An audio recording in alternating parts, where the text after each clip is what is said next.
ज्ञान आप सभी का इसलिए स्वागत करते हैं। तो सब सभी को पता है डीडीजेई का एग्ज़ाम आपका जब होने वाला है अक्टूबर के अंदर, पर अभी हाल ही में 2022 के में की वैकेंसी थी, उसका एग्ज़ाम अभी हाल ही में देखने को मिला है। तो हम क्यों ना सबसे पहले उस एग्ज़ाम को ट्रैक कर लें या उस एग्ज़ाम के पेपर को पैटर्न को देख लें कि आखिर जो एग्ज़ाम हम देने वाले हैं कि उसमें किस तरीके से क्वेश्चन आपके बने थे। तो होता क्या, हम लोग तैयारी तो करते हैं पर कहीं न कहीं डर बना रहता है कि हम जो लोग पढ़ रहे हैं कि एग्ज़ाम वो आता है नहीं आता है। तो आज हम 28 मार्च को, जो कि 28 मार्च 2023 को, 28 मार्च 2023 में बनने वाले जितने भी सेट थे, मतलब मॉर्निंग में तो नहीं हुआ था पर आफ्टरनून और इवनिंग में 2 शिफ्ट आपकी 28 मार्च को हुई थी। तो 28 मार्च वाली शिफ्ट में सॉइल मैकेनिक्स के जितने भी क्वेश्चन आए थे उनको आज हम डिस्कस करने वाले हैं। तो ऐसे ही हर एक दिन के जितने भी एग्जाम हुए हैं 28, 29, 1 अप्रैल को, उन सारी शिफ्टों में जो सॉइल मैकेनिक्स के पहले हम एक एक सब्जेक्ट को टारगेट करेंगे ताकि हम जान पाएँ कि हमारी जो तैयारी है सॉइल मैकेनिक्स की, क्या हम उसको उस हिसाब से है या नहीं है। जो जैसे बहुत से लोग कहते हैं, हम ही कह रहे थे आपसे कि स्टेटमेंट क्वेश्चन आते हैं, तो सॉइल मैकेनिक्स से कैसे क्वेश्चन आए हैं, कि आपने तैयारी कैसे कर रहे हो, आप उन क्वेश्चनों को लगा पा रहे हो नहीं लगा पा रहे हो, तो एक बार ज़रूर हम लोग उनको देख लेते हैं। चलो देखते हैं, पहला ही क्वेश्चन है जो कि फाउंडेशन से उसने उठाया है। For a foundation the allowable bearing pressure depend upon. तो अगर आपने पढ़ा होगा अलाउबल बेयरिंग प्रेशर, तो उसमें क्या होता है, अलाउबल बेयरिंग प्रेशर में उसमें सेफ बेयरिंग कैपेसिटी और सेफ सेटलमेंट दोनों के ऊपर बात की जाती है। तो इसका ऑप्शन जो है करेक्ट हो जाएगा, और आयोग ने भी पहला ही ऑप्शन दिया हुआ है।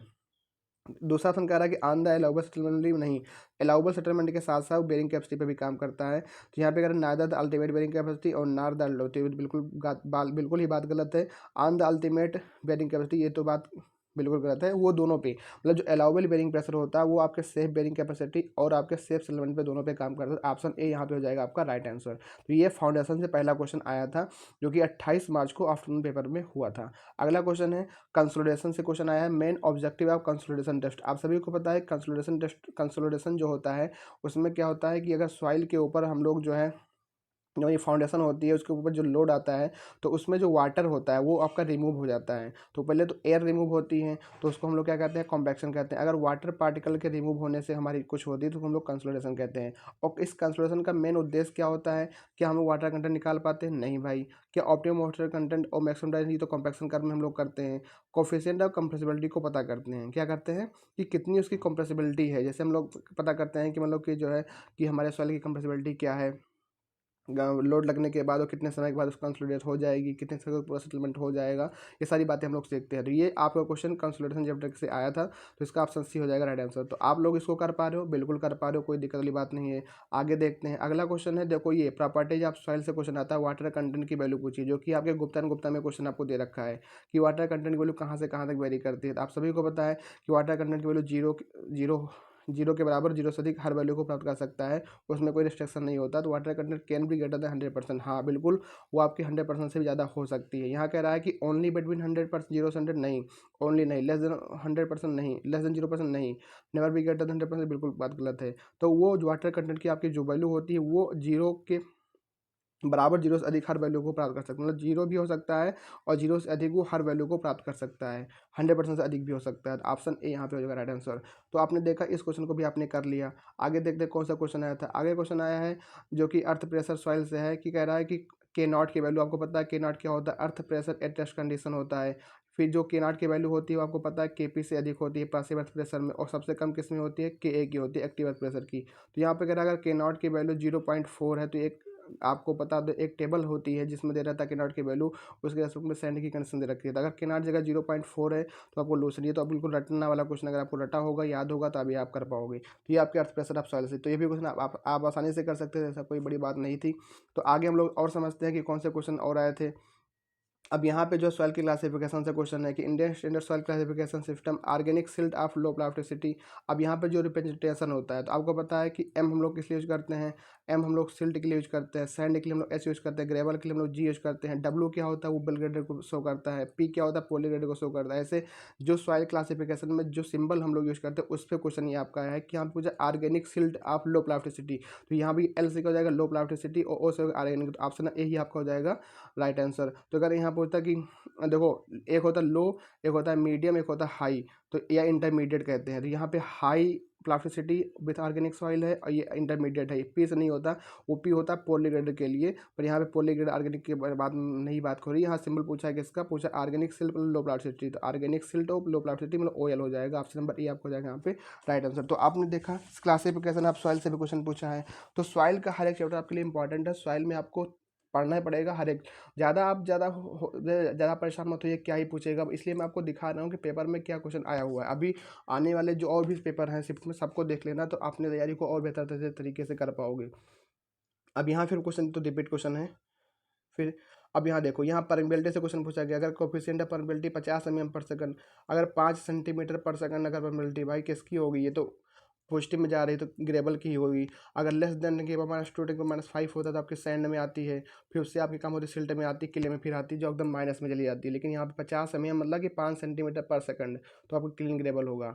आगे बढ़ते हैं क्वेश्चन, बेनशियर टेस्ट। अब बताओ किसको नहीं पता बेनशियर टेस्ट के बारे में, जो कि हमारे शियर स्ट्रेंथ को निकालने के लिए यूज किया जाता है। आपको पता है इसका एक लैब टेस्ट भी होता है, एक फील्ड में भी होता है। तो इसको ही पूछा गया है कि क्या होता है, दोनों होता है, बोथ फोल्ड इन लेबोरेटरी। ये क्वेश्चन आप नहीं कर पाओगे, बिल्कुल कर लोगे यार।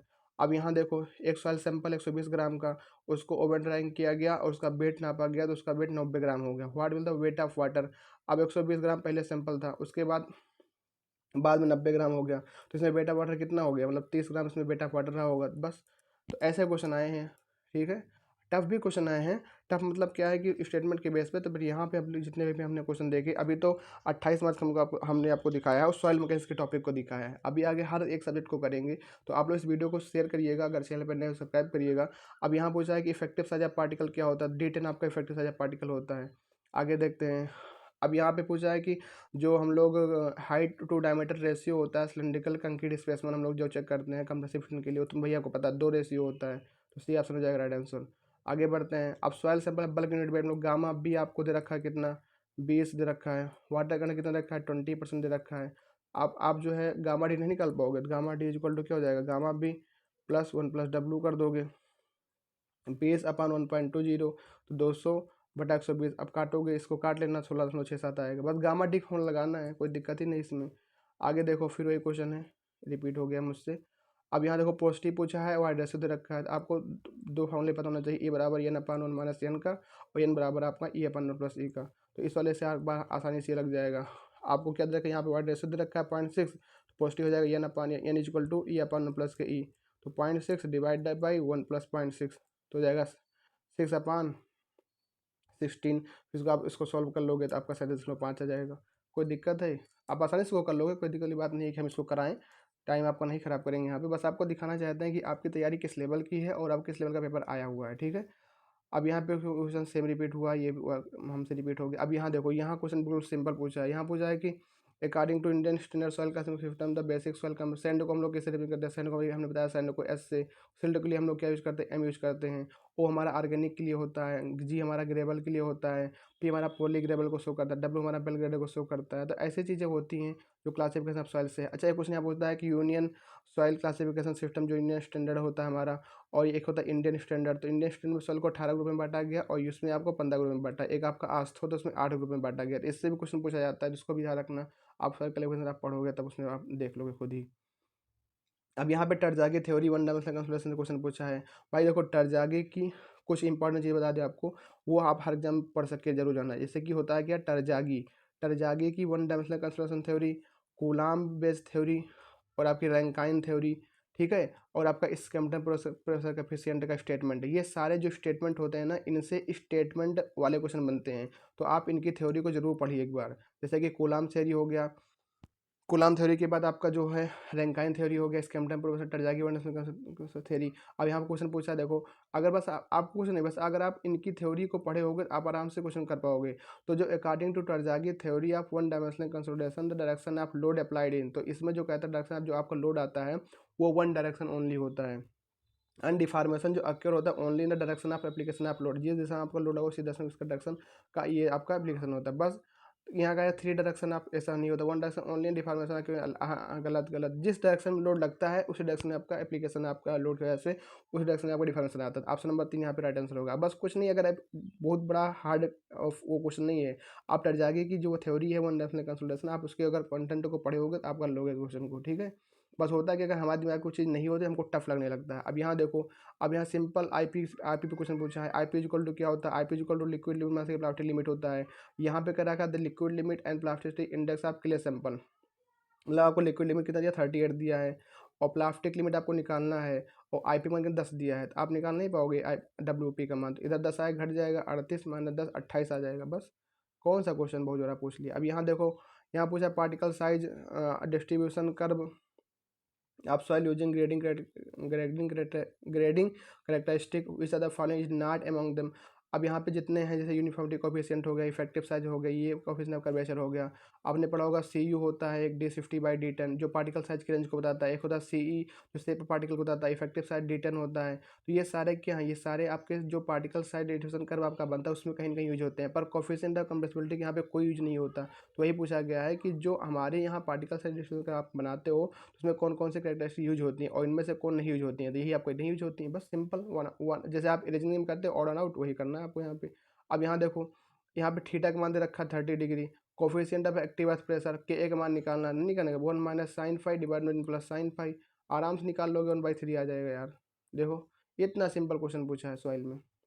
यहाँ पे अब परमेबिलिटी के अगर आपको फॉर्मूला पता होगा, तो परमेबिलिटी के फार्मूले को स्टेटमेंट में दे रखा है कि permeability directly proportional to the viscosity of water and inversely proportional to the unit weight. तो आपको पता है कि परमेबिलिटी डायरेक्टली प्रोपोर्शनल टू इस तरह होता है gamma W divide by mu, मतलब कि ये गामा डब्ल्यू ऊपर होता है, म्यू आपका नीचे होता है। तो अब जो परमेबिलिटी होती है directly proportional to unit weight होती है, ना कि इनवर्सली प्रोपोर्शनल। तो यहाँ लिखा इनवर्सली प्रोपोर्शनल यूनिट वेट, तो ये बिल्कुल बात गलत हो जाएगी। तो पहला स्टेटमेंट तो आपका गलत हो गया, तो क्योंकि permeability directly proportional to unit weight होती है और इनवर्सली प्रोपोर्शनल, यहाँ पे उल्टा रखा दिया, बात गलत हो गई। आगे पढ़ो, degree of saturation of the soil medium alter the permeability of soil.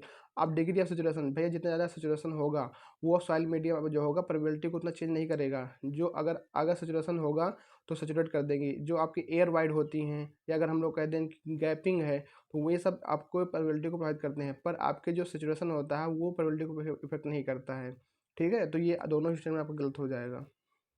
देखो बस जो आपके फार्मूले होते हैं उन्हीं से क्वेश्चन आपके बने हुए हैं। यहाँ पे क्वेश्चन पूछा गया है, यहाँ पे भी क्वेश्चन है, अब यहाँ पे सेम क्वेश्चन आ गया है। तो ये सारी चीज़ें हैं। तो ये आज की क्लास में हमने जो 28 मार्च, आप देखोगे 28 मार्च 2023 और आफ्टरनून और आपके इवनिंग नून में जो आपके एग्जाम हुए थे, उन्हीं एग्जाम में जो सॉइल मैकेनिक्स के क्वेश्चन हमने डिस्कस किया। अब आगे की क्लास में लोग क्या करेंगे, 29 मार्च। अब देखो 28 मार्च को मॉर्निंग शिफ्ट में पेपर नहीं हुआ था, केवल आफ्टरनून में हुआ था और इवनिंग में हुआ था। 29 मार्च को आफ्टर दोनों तीनों शिफ्ट में हुआ था। तो कल की क्लास में लोग जो सॉइल के मैथ्स के क्वेश्चन करेंगे वो तीनों शिफ्ट से लेकर करेंगे। तो आज की क्लास में इतना ही। अगर वीडियो अच्छी लगी है तो वीडियो को लाइक करना, चैनल को सब्सक्राइब करना। मिलते हैं फिर एक नेक्स्ट वीडियो, तब तक के लिए थैंक यू, जय हिंद, जय भारत।